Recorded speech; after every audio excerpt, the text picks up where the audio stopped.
I ended the last video and was going to talk about the missing gap. Oh, you'll want to hear this, Hope. And is there another? No, there's not another stool.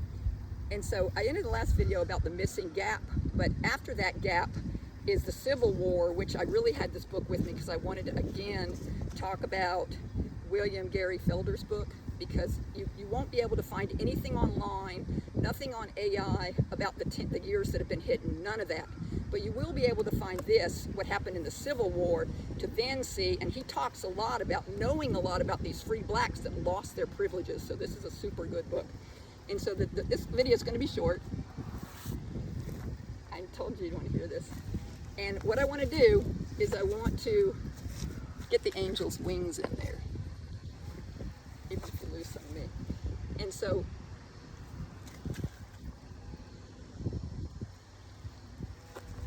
I want to tell you guys about Hope's book, and I'll do it really fast because she's ready to get in the car. They just found out something about their school in Kentucky where they're going, and she's super excited. So anyway, in this book, if you've ever read Hillbilly Elegy, before J.D. Vance really became a puppet to the politicians that are trying to gain his followers that think the Olive Garden is a elite restaurant, a really nice restaurant, J.D. Vance himself tells you who he is in Hillbilly Elegy. And I loved the book, and I raised my son with the realization that you could have a grandmother that knew how to buy calculators and encourage a kid, and the grandmother could single-handedly create J.D. Vance.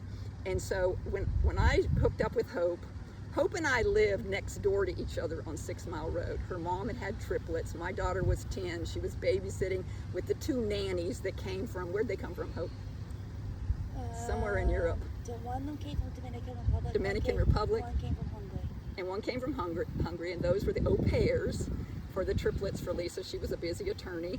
And so Davis was the babysitter, and she lived next door. She barely even stayed at my house, and they were real religious, and that's why Davis ended up going to the First Baptist Church with Dr. Barry downtown. That was Lisa's next door neighbor, was the preacher growing up.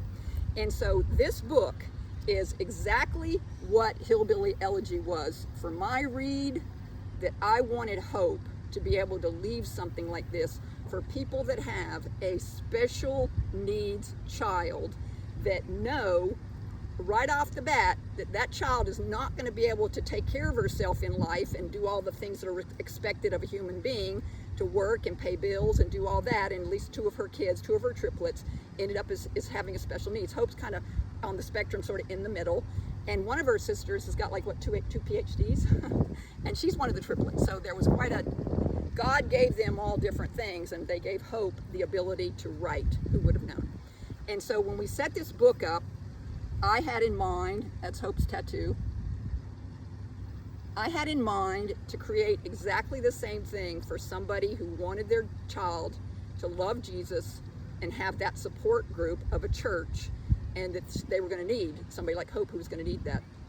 So the book, I helped her to create 12 chapters that when you read the chapters, you can see what it's going to be about. And I helped her do that. And I met with her 12 times. We were in Orangeburg at her mom's conference room there. 12 times for 45 minutes, I would help her pick her subject, objects, and verbs, because that's how that's how we communicate. And I'd make sure that she had good subjects, good objects, and good verbs. Like 6 words, maybe 15 words altogether of things she was telling me about that she wanted to go in the chapter. And I'd leave, and I'd come back, and she would have spun like magic 45 minutes worth of writing for 12 chapters. No one even knew Hope could write, but she's a communicator. She's not as much of a visual artist. She does like interior decorating and spending $50 at Dollar General and for every season that comes along and just trashing her house, at the front of her house, because I complained about it all the time because she wouldn't put it in the trash afterwards. So anyway, those 12 chapters are in this book. And I just want to say that if you know anybody that, this isn't for kids. She's Hope, how old are you? 26. She's 26 now. But this book is for a parent who wants their child to stay on track when maybe they aren't walking the straight line, and how somebody like Hope, with the people you are the company you keep, and the people that her mother put in front of Hope and often paid for in small private schools and stuff, how this happened in 12 chapters of how, I'm going to show you one page here.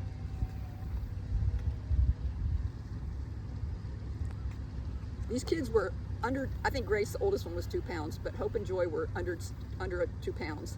And they weren't expected to live. And Lisa was told that she had to get rid of one of them because she would never be able to carry 3. And she spoke with God and Jesus. And this is such a, Hope tells these stories. It's such a great book, and it's why Hope doesn't question Jesus.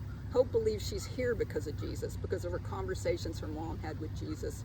And it's really a beautiful book, and I'll cry if I keep talking because there's 3 parts in the book that I almost cry every single time.